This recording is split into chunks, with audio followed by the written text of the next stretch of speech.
I freestyle, honestly. Just like, I cannot come and keep myself.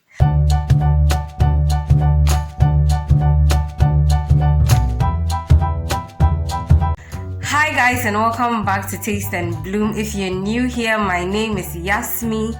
Pardon me for the hoarse voice. I'm recovering from a cold, yeah. But it's been amazing with you guys so far, and I'm happy to be back today to give you another chit chat segment or session. Okay, so before I start, I would like to mention that I have a friend who has a blog. She has posted feeding schedules for babies and toddlers. Okay, she puts it into different age categories. So that's what I've been following when it comes to feeding my boys. Okay, so I'll leave the link to the blog in the description. Then you can also go check it out for yourself. It has been very helpful, so I hope it helps you as well. Today we are talking about how I cope with the different feeding schedules or schedules of my two toddlers. Okay, so if you're new here, first of all, I have one almost 4-year-old. He'll be 4 years next month, and then the other is 1 year 3 months old. So obviously they eat at different times on certain days. I mean, they've started school now, so by this I mean on weekends and when they're on holidays. So it's been a struggle most of the time when it comes to their feeding schedules, because they don't get hungry at the same time, they don't feel like eating at the same time sometimes. So how then do I cope with this? First of all, I wing it. Yes, I freestyle, honestly. Just like, I cannot come and keep myself. Sometimes they are like you plan meals, you're like, oh, this week the boys will have this and this and this and that. And then the week starts and your energy levels are down. I mean, what do? We move.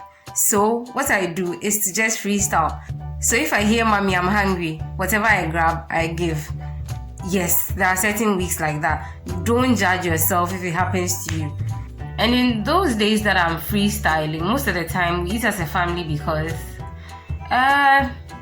I just cannot handle the stress of giving everybody what they prefer, if that makes sense. So if it's rice, Charlie, all of us are having rice, whether you like it or not, kind of thing. So yeah, that's one coping mechanism.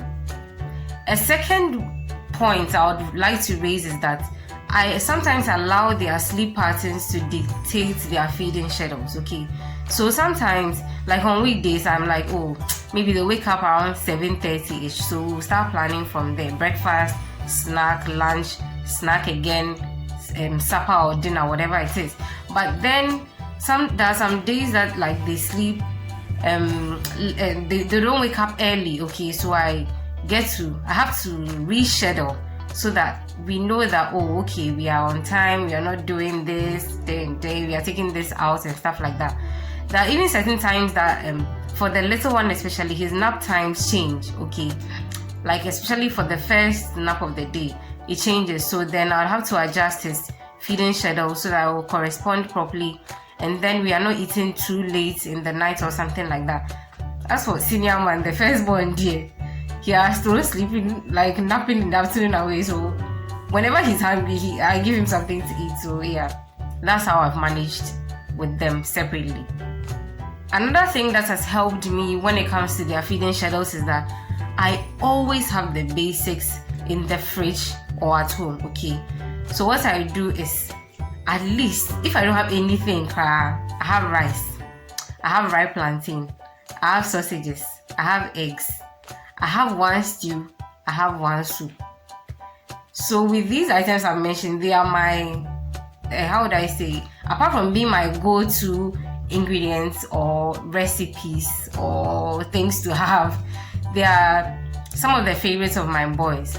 So for example, there's a day, maybe on Saturday, I'm feeling very lazy, I'm very low on energy. Maybe for lunch, I'll just do fried plantain and eggs, or fried plantain and sausages, or maybe rice and stew, or rice and soup. Like, once I have these basics, I'm good to go, whatever it is. Whenever whoever is telling me they're hungry or whatever.